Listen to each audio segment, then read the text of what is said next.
Armés de drapeaux et d'instruments de musique, ils ne désarment pas. Année après année, ils sont là pour rappeler que le premier essai nucléaire du 2 juillet 1966, Aldébaran, a été suivi de 192 autres qui ont bouleversé la vie des Polynésiens. Thea Hirschon a été une des pionnières de ce mouvement, mais en 40 ans, elle estime que peu de choses ont avancé.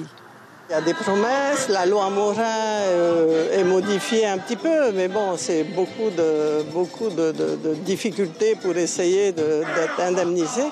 Et puis, au-delà de l'indemnisation des gens qui ont été affectés physiquement, il y a tout le reste. Toute la société a changé avec les essais nucléaires.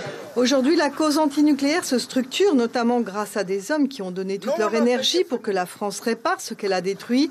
John Doom puis Bruno Barillot sont morts cette année, mais les dossiers ont été confiés à une femme de conviction qui ne se sent pas seule. Soutenue, oui, bien sûr. De toute façon, tout le monde va dans le même sens, tout le monde veut la vérité et veut la justice.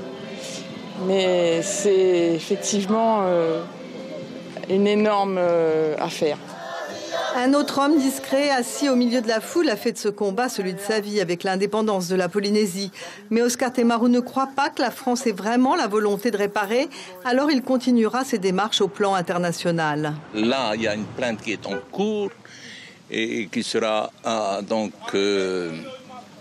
qui fera partie des dossiers que nous avons traités à New York au mois d'octobre cette année, pour que cette affaire soit transmise au niveau de la Cour pénale internationale de justice.